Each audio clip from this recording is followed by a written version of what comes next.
खरीदा, बड़े बड़े गोदी मीडिया को खरीदा है। जो लोग बोलता है ना मोदी जी ने सब कुछ बेच दिया, अनभक्त थे वो।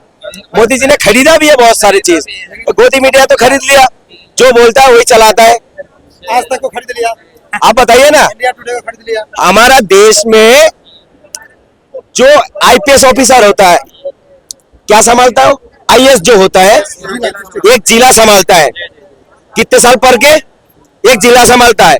और हमारे देश में छोटे छोटे अनपढ़ नेता मंत्री बन जाते हैं और उनके पीछे पीछे घूमना पड़ता है। मंत्री के बेच चलाता है वो। ये लोग राजनीति तो करते हैं, हिंदू मुसलमान पाकिस्तान बांग्लादेश ये सब, ये नहीं बोलता है, ये नहीं बोलता है जो हम शिक्षा में काम करा वोट चाहिए, हमने रोजगार में काम करा वोट चाहिए, हमने महंगे में काम करा हमें वोट चाहिए, इसमें नहीं बोलेगा। हमेशा क्या एक जुमला पकड़ा देता है लोगों को।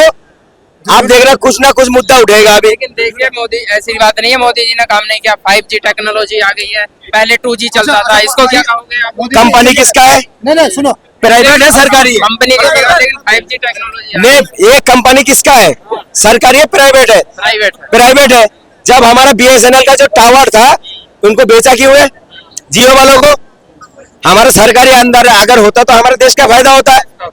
पहले क्या करा था जियो वालों ने? फ्री में सबको दिया, सिम चलाओ फ्री। 3 महीने बाद क्या करा भाई, इसमें रिचार्ज करना पड़ेगा। जितना खाया कमाया सब वसूल कर लिया। वोट दिया था ना मछली फंसाने के लिए। इसके अलावा रोड इतने बेहतरीन बन गए हैं, अब जहाँ 3 घंटे में पहुंचना होता था वहाँ पे अब आधे घंटे 1 घंटे में पहुंच जाते हो। आप एक काम करना, जो बिहार से ट्रेन आता ट्रेन जाता है ना, एक बार वीडियो बनाना, जो टॉयलेट में बैठ के लोग जाते हैं, सीट बेगर सीट में जाते हैं लोग, मगर फिर भी कहते हैं ना मोदी जिंदाबाद, मुझे बहुत दुख होता है। लेकिन वंदे भारत चल रही है, फटाफट जा रहे हैं लोग। अच्छा आप चले जाओगे, मैं चले जाऊंगा, कोई आम लोग चले जाएगा? नहीं भाई, चले जाएगा? गरीब लोग पैदल ले जा सकते हैं ना। मोदी जी का जो संकल्प है वो हवाई चप्पल पहनने वाला, हवाई जहाज में कितना उड़ने आदमी को का। बैठा दिया? हवाई जहाज में बैठ तो नहीं है ना, विमान गिर जाते हैं। जैसे अभी कुछ दिन पहले मर गया 300 कुछ आदमी, ठीक है ना। ये देश में हो क्या रहा है? सिर्फ जुमला छोड़ रहा है। मोदी जी ने क्या बोला था? क्या बोला था? विश्व गुरु, विश्व गुरु बोला नहीं, बनाएंगे हम, और नहीं तो हमें बीच चौराहे में लाके फांसी चढ़ा देना, महंगाई कम करेंगे, बोला नहीं था? बोला था। विजय रूपानी के आप लेकिन लोग ये कहते हैं महंगाई है कहाँ, लोगों की आमदनी भी तो बढ़ रही है। जो पहले 300 अच्छा, था, मोदी जी- मजदूर 500 पे 700 पे अच्छा मोदी जी तो जुमला छोड़ता है बार बार। बोला था हमने 15 लाख रुपए देंगे सबके अकाउंट में, इतना काले धन बाहर से आया। काले धन तो आया नहीं, लेके भाग गया, बड़े बड़े लोग लेके भाग गए, उनको पकड़ नहीं पाया। अगर एक गरीब अगर बच्चे के शादी के लिए अगर लोन ले लेगा ना, अगर वो दे नहीं पाता 1-2 किस्तें, उनके घर में पुलिस पहुंचते हैं, पहुंच जाते नहीं पहुंचते, उनको जेल में लेके जाते हैं। अगर बड़े बड़े लोग जो पैसा लेके भागा उनको नहीं पकड़ पाया, उनको नहीं पकड़ पाया। क्यों नहीं पकड़ पाया भाई?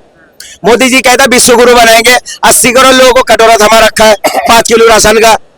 कोई भी बात आएगा फ्री में दे रहा। अरे 5 किलो राशन का कीमत कितना है सर बताइए? 5 किलो का राशन का कीमत है 125 रुपए बस। अरे हम तो कह रहे हैं आप फ्री में राशन मत दो, फ्री में रोजगार दे दो, जो हर किसी को नहीं, जो काबिल है, पढ़ा लिखा लड़का जो घूम रहा है बे काम नहीं कर रहा, उनको दो ना, जो काबिल है उनको दो।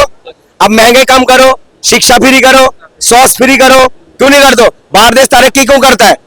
अगर किसी कंट्री के अंदर बच्चे होते, अगर मेरा भारत का भी बच्चा होता इटली के अंदर, पूरी सरकार खर्चा उठाता पढ़ाई का। बताओ, हमारा भारत का जनता है, क्यों जा रहा बाहर? अभी हमारे देश में विवेक ओबरॉय थे, मोदी जी के लिए फिल्म बनाया था राजनीति का, वो खुद दुबई जाके बैठा हुआ है। बताओ क्यों बैठा हुआ भाई? और इसी देश में क्या कर रहे थे? मोदी की तारीफदारी कर रहे थे।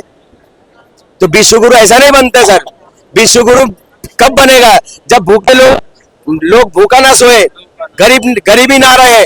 अरे आपने तो खुद लोगों को गरीब बना रखे हो। चलिए, हमारा मुद्दा बिहार इलेक्शन चल रहा था, वहाँ बिहार इलेक्शन में एक पार्टी और जोर कर रही है जो MIM पार्टी है, जिनके पहले विधायक भी 4-5 आए थे निकल के, वो तो बिक चुके थे, वो बिक चुके थे, लेकिन अब के जोरों शोरों से लड़ रही है। क्या इसका फायदा बीजेपी को होगा? देखिए कुछ फायदा हो ना हो, अगर असाबुद्दीन ओवैसी अगर बिहार से बन गया, बन गए, मुझे एक उम्मीद है, आशा है मेरा, जो शिक्षा में बहुत काम करेगा, शिक्षा में काम करेगा। वो जहाँ से आते हैं अपने पैसे से गरीब बच्चों को पढ़ाते हैं, तो अगर वहां से अगर बनेगा तो बच्चों को पढ़ाएगा। मगर इन लोग चाहेगा जो इनको बनने ना दे, ये इनका पोल खोल देगा। अरे असामुद्दीन ओवैसी का पार्लियामेंट में बैठा, जितने भी बीजेपी के नेता बैठा दो, अगर सारे उठ के ना भाग जाए सवाल पे, वो पढ़ा लिखा है, उनको जब बार बार क्या करता है, तुमने करा, अगर वो कुछ काम नहीं करता अपनी जगह से क्यों जीतता है? लेकिन एक चीज ये भी देखने को आती है, जब वो इतना अच्छा काम करते हैं या फिर, तो उनकी सीटें निकल क्यों नहीं पा रही हैं असल में? अभी सीमांचल में 4 थे इनके सीट, चारों के चारों बिक गया गद्दार, वो तो गद्दार है। हम बार बार कहते हैं ना, हमारे सपों में भी गद्दार बैठा हुआ है, हमारा सपों में भी गद्दार है। इम्तियाज जलील कौन थे? पार्लियामेंट में दोनों लड़ते थे, उनको हराने वाला कौन थे? मुसलमान थे, 30 मुसलमान उनके खिलाफ खड़ा हुआ है। इसलिए तो मैं बोलता हूँ अपनी मजहब के अंदर भी गद्दार है।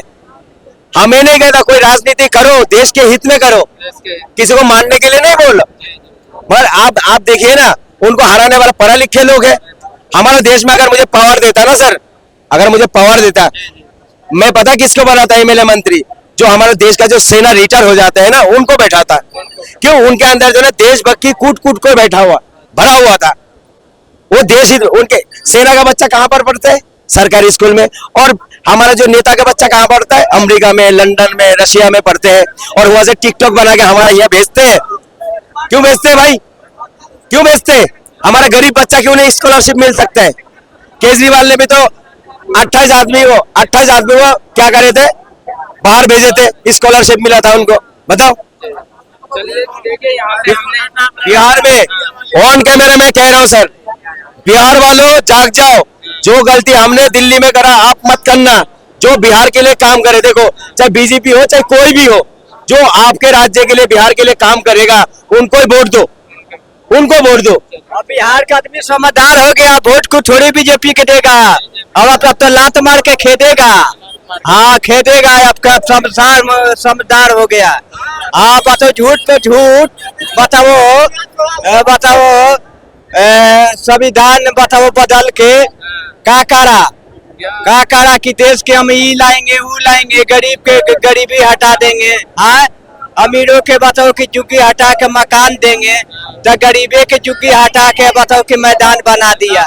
हाँ नल से जल पानी देने वाला था, हाँ तो जमुनो बताओ कि नल जल से काला पड़ गया, तो अब क्या करेगा? हाँ चलिए देखिए, दिल्ली के में खाने को कौन दे रहा है? जनता देखिए किस तरीके का अपना बदलाव चाहती है। क्या बिहार में वही सरकार दोबारा लौटेगी या फिर से वहाँ कुछ बदलाव आएगा, यानी तेजस्वी यादव या फिर कांग्रेस की सरकार बनेगी? आपको क्या लग रहा है? कमेंट बॉक्स में जरूर बताइए और देखते रहिए लोक भारत।